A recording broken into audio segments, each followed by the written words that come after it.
And then I'll do this.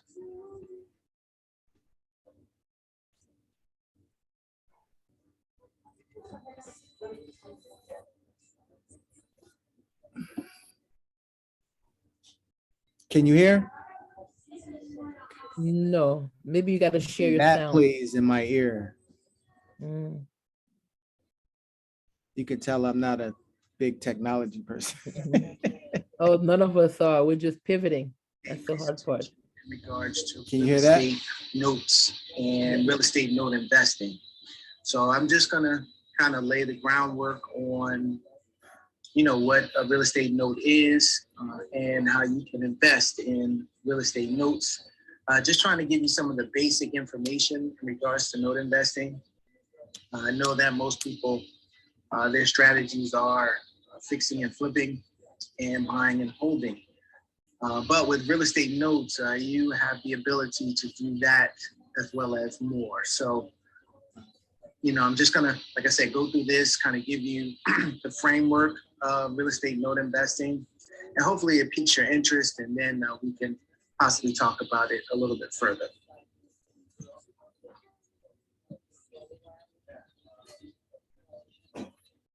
So again, my name is Gilbert Ross. The name of my company is Abundant Capital Group. And my telephone number and my social media tags are there, as well as my website.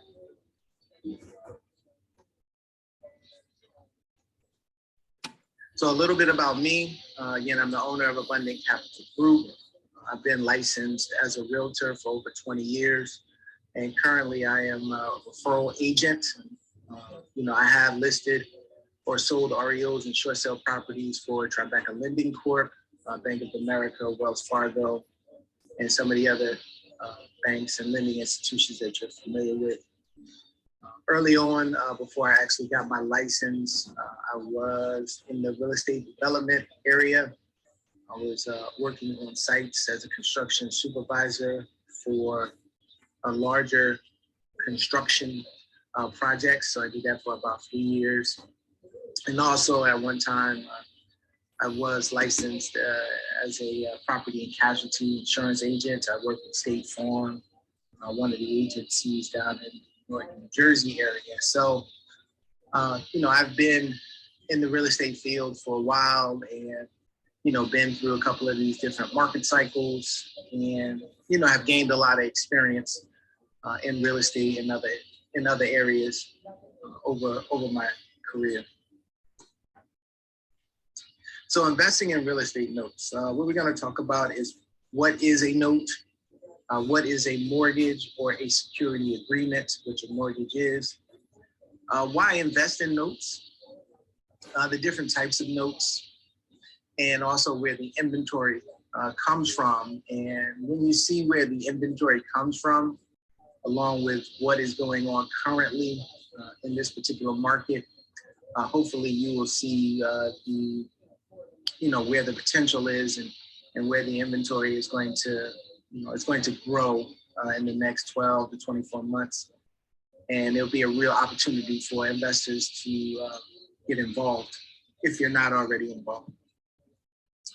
So a real estate note is a promissory note that provides financial advice, that provides the financial details of the loan's repayment, such as the interest rate and method of payment. So most people refer to the real estate note basically as an IOU. It just spells out how much you're buying the property for, what's the interest rate, and how many months do you have to pay that back. And what we have the opportunity to do is to purchase these notes and mortgages. So here, a mortgage is a debt instrument secured by the collateral of a specified real estate property that a borrower is obligated to pay back with a predetermined set of payments. So the note and the mortgage or the security agreement, in this part of the country, New Jersey, you use a mortgage as a security agreement. In other parts of the country, their security agreements go by different names. It could be a trustee, deed of trust, all-inclusive trustee. There's a few different things that that it could be named as a security agreement, but since we are in New Jersey, we're going to use mortgage. So the note and the security agreement go together. When you buy the note, you're also accepting, you're taking on the security agreement as well. Both of those things are what is going to transfer over to you or your company when you are investing in real estate notes. You want to have both. And the mortgage security agreement is what the borrower is pledging back to the lender in case they do not pay. So this is your security for your investment. So if they don't pay, then obviously you can get the property back. And most of the time you do that by foreclosure. So, many people may already know this and, maybe you don't know it, but we're just trying to break it down to a foundational level and give you some, information about how this works. So here you'll see that this is a note, and this is kind of, what they look like. Again, you'll see the interest rate, the number of payments, the amount on this particular one was $72,000 by the lender is CSMC. The interest rate was 6.25, and payments looks like it was spread out over 30 years. And this is you'll see here it says the security instrument, which in this case is mortgage, and you will see the property as well and what the property looks like. So these are basically the two documents that will get transferred when you are buying a note. So this is what they pretty much look like. And like I said, the property is the collateral for the note. If anything goes wrong with them repaying, then obviously we're entitled to take back the property to make sure that we can get the most out of our investment. So why invest in notes? First reason is that you have low risk with high yield. The reason why we say that is because you buy notes at a discount. And if you can buy something at a discount of what the value is, then the more of a discount that you get, the less of a risk it is. And with the abundance of notes throughout the 50 states, you can buy notes in any state. You're able to research and lower your risk and know what something costs and know the value of it as well. There's different ways to determine the value, which we'll talk about. And because we are, again, purchasing at a discount, you get a higher yield. Just in that example, it was a 6.25% interest rate on a $72,000 loan. But because you're going to buy that loan for less than $72,000, your yield is going to go up. How much it goes up depends on how much of the discount you can buy that note for. The next reason is it's secured by real estate. As we mentioned before, with the security agreement, you can actually get back a physical, tangible asset if something goes wrong with this investment. Most investments and most times that you do invest in things, you're not able to get anything as collateral. Obviously there are some things that you can do, but if you're in the stock market, they don't give you a stock back if it goes bad or anything like that. So if something goes wrong here, we have this real estate, which we've already discounted and we know the value. We've already purchased this at a discount and we know the value of real estate. So we know that we can be able to get our money back because we do have this asset that we're taking back. Again, I talked about, purchasing at a discount. Every time that you purchase a note, it will be at a discount. How much of a discount just depends on your negotiation with the other party. But people understand that they are selling a stream of payments in the future today. So when it comes to the time value of money, that those payments in the future are worth a certain price right now today. And people, once if you talk to most people in the business, they do understand that they will sell this at a discount because they don't want to wait for all of those payments. If they have 150, 200, 300 payments to go, they don't want to wait for all of those individual payments. So they'll take a lump sum right now. And because of that, you're going to be able to purchase these at a discount. Another reason is there's multiple exit strategies when it comes to real estate loan investing. As I mentioned earlier, you're able to do fix and flipping. You're able to do rentals. You can also do seller financing on these properties to be able to exit the property and make sure that you're maximizing your investment. So, all of the exit strategies we can talk about at another time, but there are several ways if something happens with a note that you can make sure that you get your money back. And that is one of the really big things that we like about notes is that, we can put together 3, 4, 5 different exit strategies on any note that we buy and know that, one of them will work.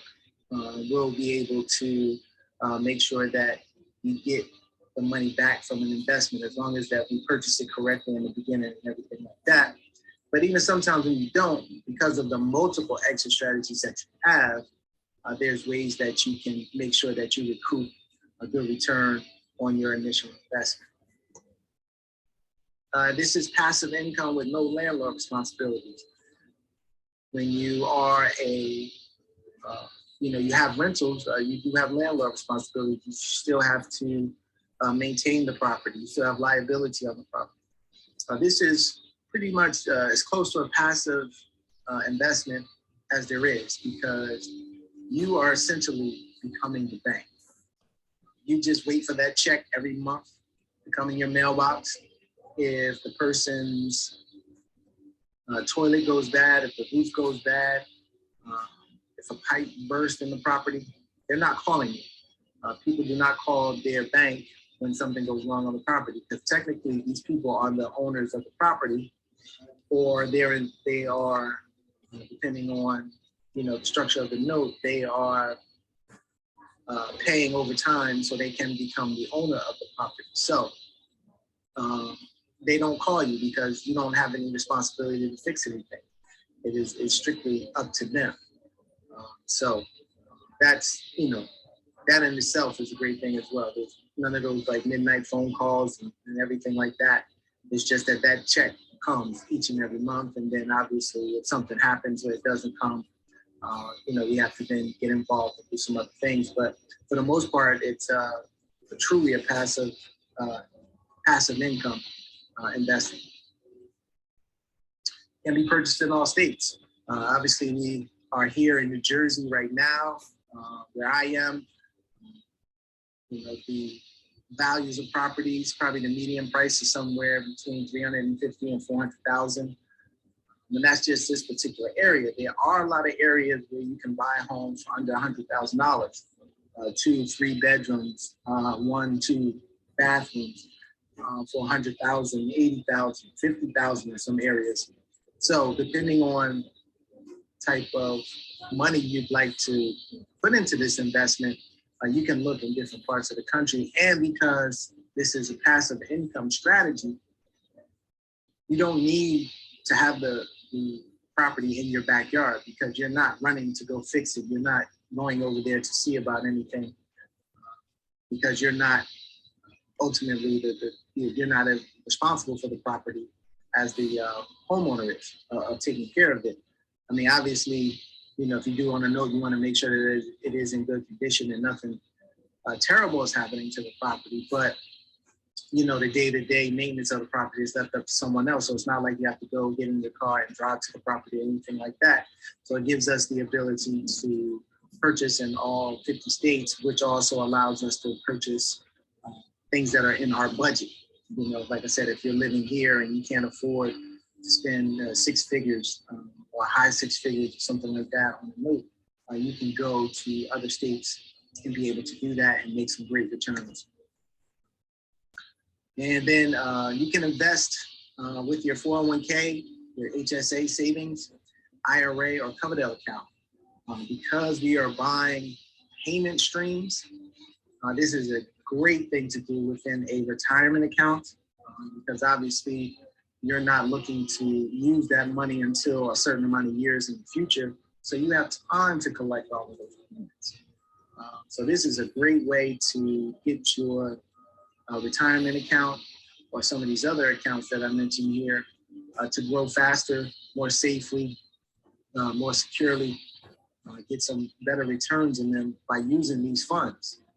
A lot of times, these funds, if it's with a company, it's going into the stock market. And, I know that the stock market recently has been doing well and been going up. But if you look over total history, or a certain time frame, a 10-year, 15-year, what has the stock market really done? Has it averaged 5% gains, 8%? What you would have to do the research to see, but most of the time when you have these accounts, this money is being invested in those types of assets, and you can, put this money into a self-directed IRA and use it to invest in notes and be in more control and see some greater gains and see some higher returns, above average returns in these accounts. And a lot of people don't know that they can use a health savings account, their child's Coverdell education account. You have a child that's not going to college for maybe another 15 years or something like that. You can use this account to see that account grow faster. Like I said, you get some great returns in there by the time, that particular child is ready to go to school and be able to use it. So that's another great advantage. So there's pretty much two types of notes. We have non-performing and sub-performing notes. Now, a non-performing note is when the homeowner, the borrower, has stopped paying for whatever reason. We're in the middle of COVID right now, so obviously that's a thing that's been going on. But life happens to some people: divorce, medical issue, someone passes away unexpectedly and unfortunately. So there's a number of different reasons why a note would be or would go non-performing. And you have the ability to purchase those. Obviously, because they're not paying, you can purchase them at a significant discount as opposed to the value. And then what you can do, like I said earlier, is with multiple exit strategies, we can kind of go to that particular borrower and see what we can do. We have the flexibility to modify it. We have the ability to do maybe a cash for keys, deed in lieu of the property. So there's a few different things that you can do when there is a homeowner that is not paying.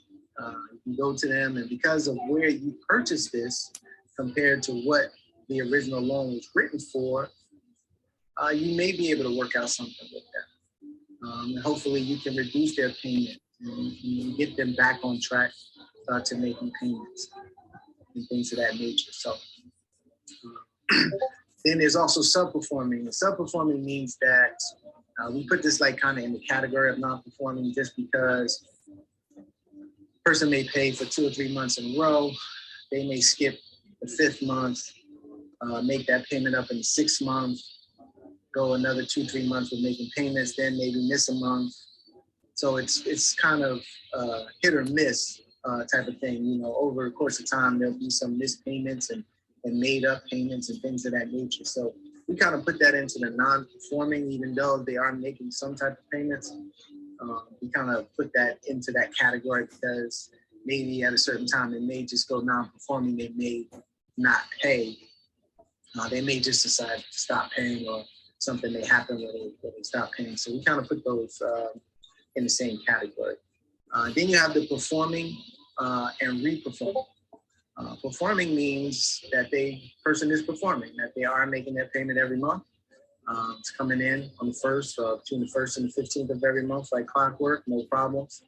And those are ideal. Obviously, for something like that, the discount that you're going to pay is not going to be as great as a non-performing or a sub-performing note. And then you have reperforming. So reperforming basically means that somebody at one time was non-performing or they were sub-performing, and now they have shown some consistency of making payments. Now you have to kind of be careful on these reperformers, depending on who you buy them from. Some of the, Freddie Mac, Jenny Mac, when they sell loans, they may say a reperforming a note is someone who has made one payment after restructuring their loan. They consider that to be reperforming. Other people will say that it's been 6 months, it's been 8 months, it's been a year. So it's really kind of up to you as the investor to make the determination on where you feel comfortable with someone who is reperforming. Some people want them to go a longer period of time to show that they are making payments. Some people may just want to see maybe 3 months or 6 months. And that will suffice. It's really depending on the individual investor and their risk tolerance. So those are basically the two types of notes that we have and what you have the ability to buy.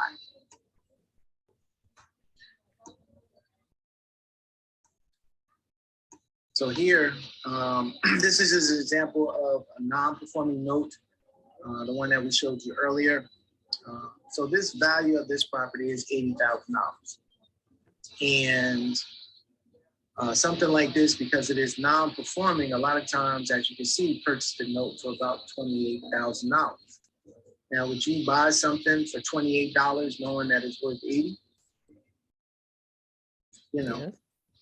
Again, that goes to the person's risk tolerance. I know that I would feel pretty secure knowing that if I bought something for $28 and I know that it's valued at $80, that I could get my money back by reselling.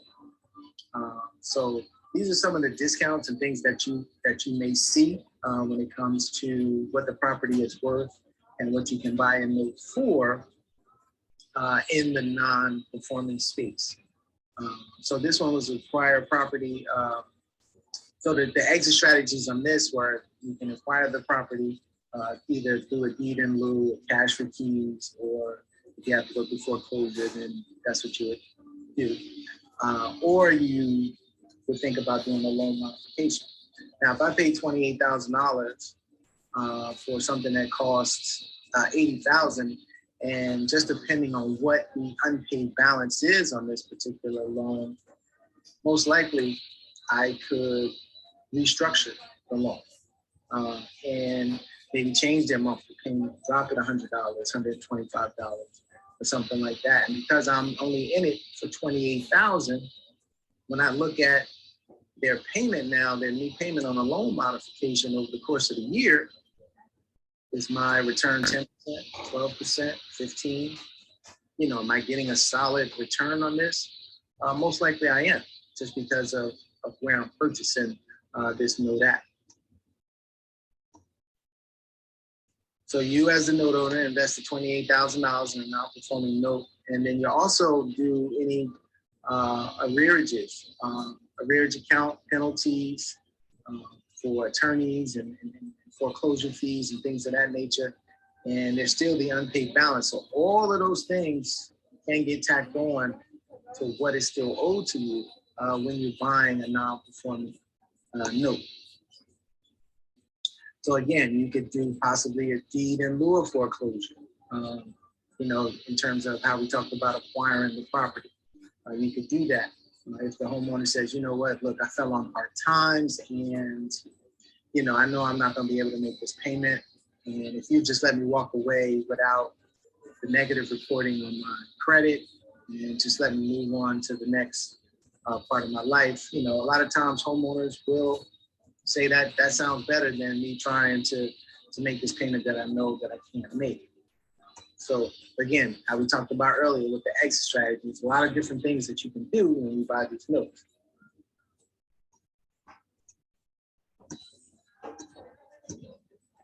You could also do a short sale. I'm pretty sure that people have heard that before. You could go to the homeowner and say, you know what, let's see if we can, get somebody to buy this property for less than what is owed on the property. Uh, and because it's worth $80,000, would somebody pay $50,000 for a house that's worth 80, that's in decent condition, and they can possibly, rent out for $800-900 a month or whatever the case may be? Maybe a local investor in that particular area sees that as a great value. Now you've only been in the note for 28,000, and then you do a short payoff for the 50. So you've made a pretty good return on the money that you invested in this particular note. So that is another option that you have when you're dealing with these non-performing notes. So I'll stop it there. That gives you an idea of, what this is and, how it could benefit some of your clients. Obviously the other side of it is if you bought a performing note, or if a client of yours did, those monthly payments would be going back into their life insurance policy or back into their IRA policy. If the person is paying, those payments just go back into the account that they're purchasing it out of. And then if that particular homeowner or the person there refinances or sells the property, then obviously the unpaid balance of the loan, whatever that is, all of that you're still owed, because if you buy it, you have a number of payments that you're owed. Let's say you're owed 200 payments and you have collected 60 payments. When the person sells the property or refinances the property, you still have to get the remaining of those payments that you had left on that loan. There's an unpaid balance still owed to you. So all of that would either go back into a life insurance account or a retirement account. Or if you're just using your own money, it would go into your bank account. So, that's how, kind of an overview of how this works and why, it would most likely benefit, people who have some money to invest, looking for higher yield on their investment capital. You can kind of see where, they can get maybe 8%, 9%, and even double digits in some instances of a return going back into their account. So I don't know if you had any other questions, or, I'll take those now because I know this thing goes for like 40 minutes Okay. time. So it's like probably got like 10 minutes left. So purchasing a note, is it similar to getting a mortgage? Do they have to have a certain Right. credit score, so on and so forth, like that? No, you don't have to qualify for it. You're purchasing those payment streams. So as long as you have the money that the person is looking for who is selling the mortgage, as long as you have that capital, they'll sell it to you. You don't have to qualify. You don't, you're not going into a bank or anything like that to get qualified for it. You're purchasing those remaining payments Okay, so you're purchasing it from the owner. from whoever owns the note. That could be the owner of the property. It could be another entity or whatever the case may be. Usually, like I said, when you have a note and a mortgage, they usually go together. So the person that that owns the property is one person, that's the homeowner. But the person that owns the note a lot of times is Bank of America, Chase, whatever the case may be. Or it could be a private investor that had a property and created a note on it, and you can buy it directly from them. That would be like later on in the presentation, I'll go over like the inventory where you get it from. You can get it from private people or you can get it from institutions. So the note side of it is usually owned by another investor or a banking institution. The mortgage, which gives you like legal title to the property, and the deed and all that stuff. Well, the mortgage is like your agreement with the person to pay, to, how you're gonna, what happens if you don't pay this loan back. It spells that out. And then there's a owner of the property that's on the deed. So, those can be different people. Yes. Yeah. Sounds like a very good investment idea, to be honest with you.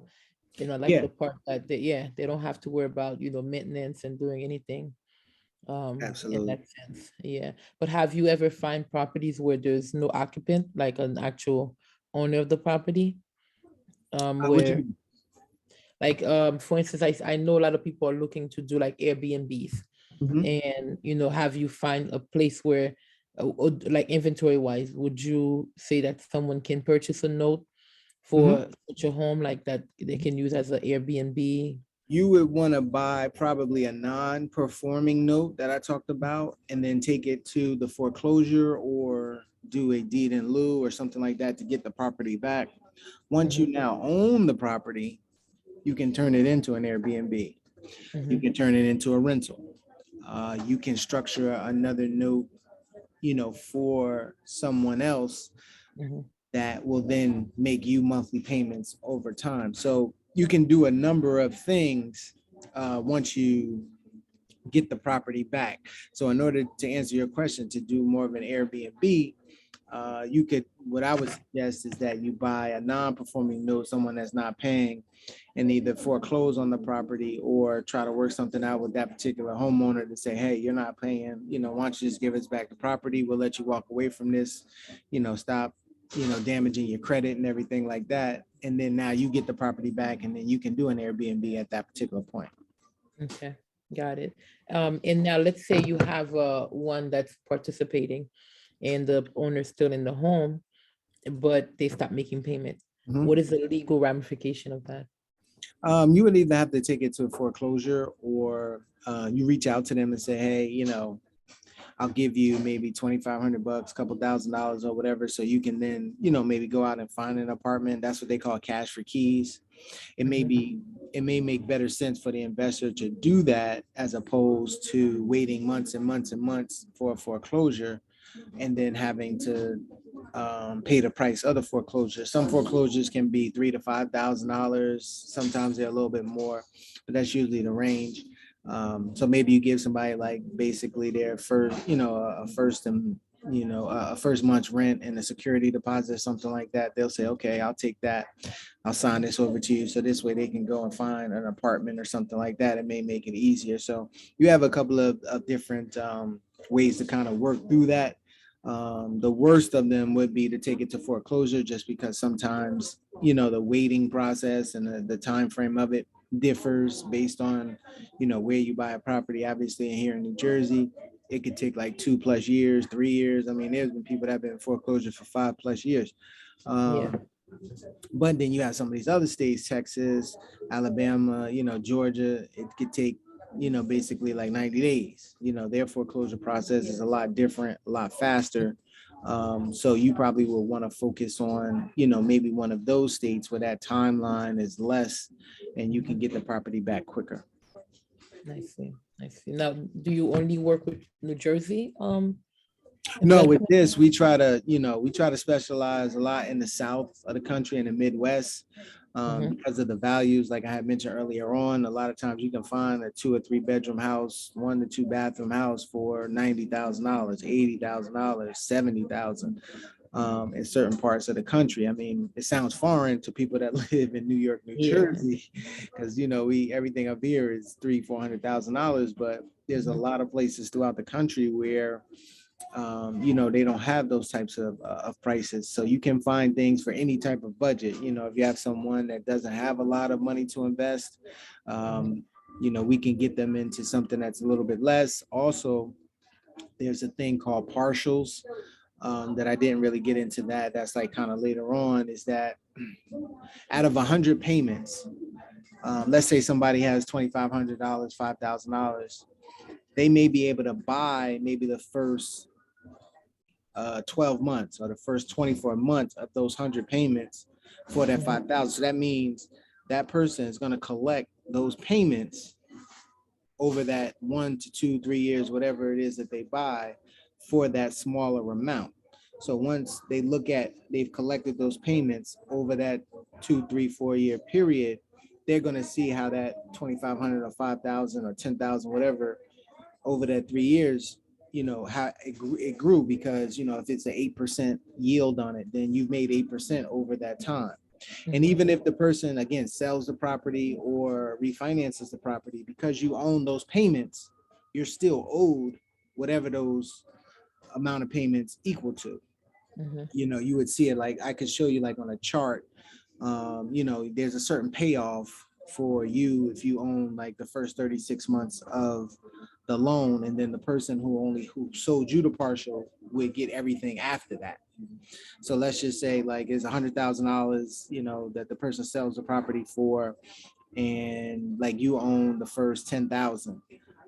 You've collected 5, 6, 7, 10 payments, then the person sells. So there's a certain amount that goes to you of that $100,000 when they sell a property, and then the balance would go to the person who owns the back end of those payments. The other, however many months, 70, 80 months, then they're owed a certain amount. So the partials is really something that, I like to try and get people who have smaller amounts of money.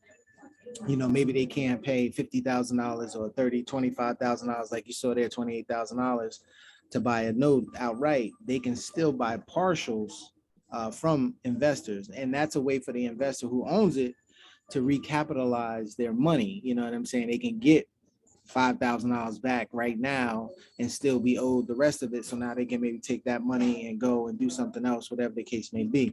So it works out for all parties involved. You get a good return on a smaller amount of money. So you'll see that grow, and then you can do that over and over and over again. And that money just continues to grow. And then it helps the investor too, because now he or she can recapitalize some of their money from what they bought. Yes, makes sense. Now, how do you do with referrals? Like we just refer someone to you and you present to them, or you share the presentation? How does that work? Right. That we could do something like that. You say, I have somebody that, I think that this will work for. They want to sit down and talk. We can, kind of go through this again and with them. And then, obviously if they're ready to move forward and do something, we could set up some type of referral that will come back to you. However, best it works for you based on, whatever it is that they purchase. Sounds good. Sounds good. But that sounds like a good program. And I know a lot of people are looking, Mhm. and it will cut out the headache, right? Right. Of having Because, to deal with. it's like if you talk to someone, you tell them you're becoming the bank. It's the bank of Gilbert, you know what I mean? It's the bank of, the investor. And, you just sit back, collect a lot of, it goes to like a third party servicing company. They disperse the money wherever it's going into. If it's going into a retirement account, they make sure that the money goes into a retirement account or into your personal or business account. So you don't really have to worry about that as well, because there is servicing for it.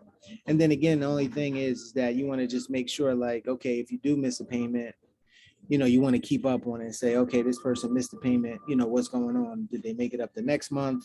Is my servicer reaching out and trying to see what's going on? So, if there is an issue, the person can kind of say, okay, if there is an issue, let's kind of talk about what we can do to remedy it. What happened? Did you lose your job? Did, COVID happen for people? You get a divorce, you go through certain things. At least now we can open up those lines of communication with people and say, talk to me about what it is that we can do to kind of get you back on paying. And because again, you've purchased at a discount, you have some wiggle room with the numbers. You know what I mean? Maybe at the discount that I was buying, I was getting like a 10% rate of return, but maybe not adjusted. Maybe it goes down to maybe 9 or 8. But again, whatever is missed still gets tacked on to the end of the loan. So if that person eventually sells down the line, those payments are still, it's not like those payments go away. They just may come to you at a later time because they, it does get tacked on onto the loan, and you gotta, modify them and say, okay, instead of you own 100,000, now maybe you owe 102,000, 102,500 because of the couple of payments that you missed. But you still get that if they do sell or refinance or whatever the case may be. It's just that in the meantime, to get them back on a, a payment basis, we can restructure things right now to get them back repaying. So, you can do things like that to protect your investment again. Sounds good. Sounds really good. Okay, good. I'm glad. If you share this idea with anybody in your network, and you have my contact number or my email. If somebody wants to possibly sit down and kind of go through this, we could do that again and see what they say. If they want to potentially do this, then me and you can, sign an agreement to do a referral once, they actually purchase something, because I would then go out and try to find them something that fits what it is that they're looking to do, based on the amount of money that they have. And then usually, like, it doesn't take that long. It's not like a traditional closing of a house. If you find a note, I mean, usually can close it within like 10 days. We check values and we make sure that all the paperwork and documentation is correct. And once we do all that, that could, be a week. And again, you really don't even sign, the person that's buying it really doesn't sign anything. It just gets signed over to whatever entity that they want the money to go to. It just gets signed over to them. And then at the start of the next month, payments start to go into that person's account. Okay. So technically, there's no risk of loss in a sense. Well, there's always risk. We don't want to say that there's no risk, but we try to, like I said earlier, is that we try to minimize the risk, because we try to buy where we know that if something goes wrong, we can still make money.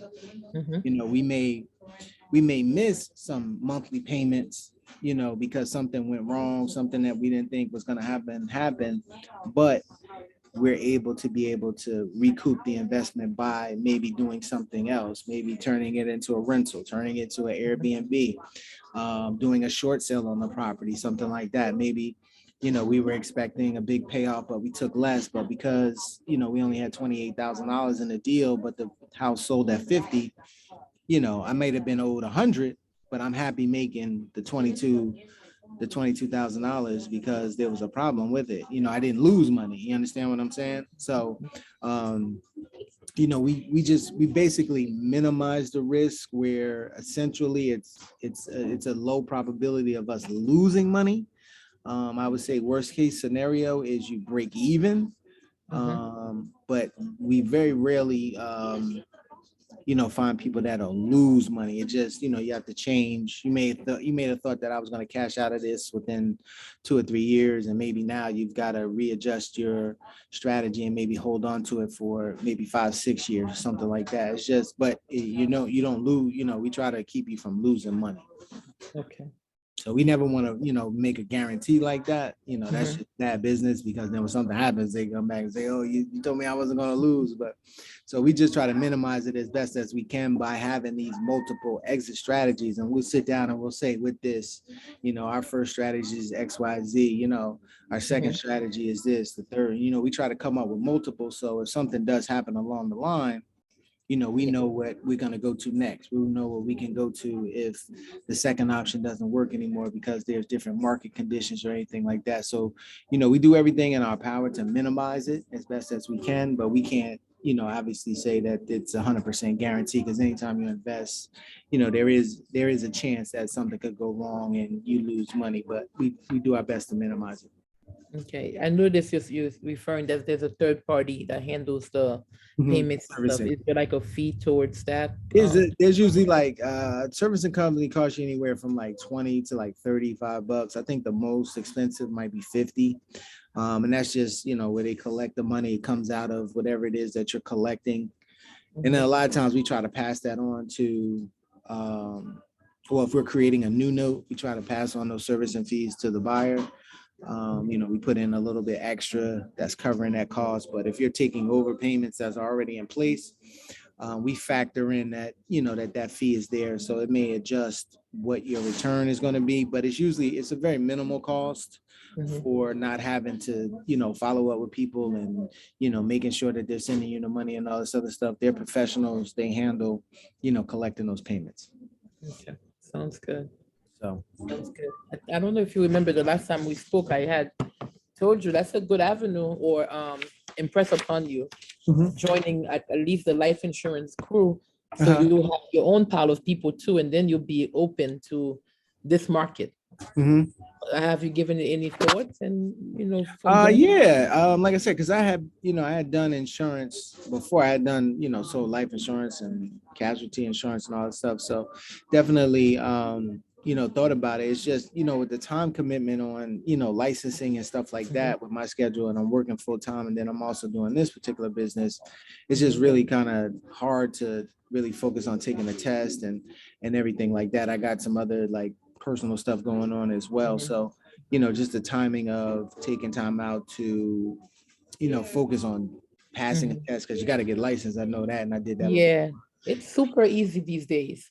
It's Mhm. super duper easy because as we're talking, I'm thinking about you doing like presentation where you can bring that to people because there are people with I don't know when you did life insurance, you now realize that there's more savvy way of growing money into those accounts and Right, people are looking for things to invest into. So right. that could be something. But I know, well, not that I know for a fact, our industry is not as open if you're not one of us in a Mhm, way.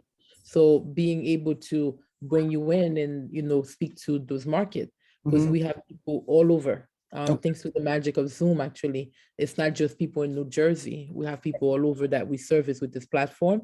exactly. And you'll be a great asset, in fact. Okay. I mean, I Yeah. think that if I can start to do this a little bit and, be able to free up some other time, it would Mhm. be something that I would look into in the future as adding Yes. on to this. But like I said, because of my schedule right now, the working part of my schedule and, doing this as kind of like a side to my working, it kind of Yeah. limits my time right now, but it's definitely something that I would think about doing if I can, maybe in like 6 months or a year from now, if I can get this going a little bit more, Yes. well, going more and making the income that I'd like to make, then I can maybe transition to, you know, getting the licensing and then focusing more of the business on presenting this as well. So it's definitely something there. I just think like today, right now, it's just Yeah. not No, you got to be the free. right timing, but I gotta, Yeah. I can definitely maybe consider it, like I said, in about 6 months, a year from now, when we get this going a little bit more and be able to then devote more time to that part of it and open this up. So if you send me a lot of clients, I'll do it. Definitely. No, definitely. I'm looking at that because a lot of people, again, I can see me going to them and saying, hey, there's a guy that is in New Jersey and he has, this opportunity. Can we give him a chance? It's hard, that, to get you penetrated in Right. versus if I say, well, I have an agent. He's only here for referral, but he has this asset that he can offer to a client. Trust me, arms wide open because I've noticed it's done before where Mhm, there's lawyers who are licensed agents mhm. and it's easier for them to come in and do presentation and come in to get referral.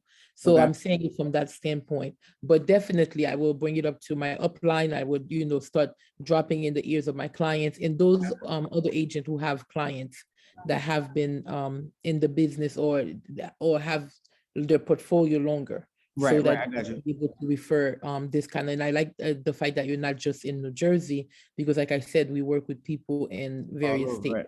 Yeah, so we can, you can buy in any state in the country. Everybody owns a home, and wherever there's a home that you own, you can, you have the ability to purchase those payment streams. So, we'll Mhm. definitely stay in touch. If you have any questions between now and whenever we talk again, you have my email and you should have my Yeah. contact number to reach out to me. But, I'm just trying to help people with their money and put it in something that maybe that they can understand a little bit better. Everybody knows that the real estate market right now is really good, Mhm. and inflation is kind of going crazy. This is a way to maybe balance out the inflation, in terms of your investment money, staying up with inflation. If you can get an 8% or 9% rate of return, or even if you can do 6 right now, I think people will be happy. Yeah. Yeah. um, and two, to diversify. Some people may be heavily in stock market or whatever it is that they're in, but Yeah. if they were thinking about real estate, this is an opportunity to get involved in real estate. And again, you don't have to have hundreds of thousands of dollars. I mean, you can have 10,000, 5,000, 20,000, and kind of get involved in this, and see how this works for you in your within your portfolio. Yeah. Sounds good. That All sounds like right. a good idea. Yes. I'll I appreciate it. definitely Like I said, if you have any yeah. questions, reach out to me, send me an email. You have my number, and I'll definitely, reach back out to you within a week or so and just touch base, and hopefully we can, just stay in touch and build a relationship. Yes, yes, All right. sounds good. All right. I'll Yes, talk to you soon. definitely. All right. Yes, take care. All right. Bye-bye. Bye-bye.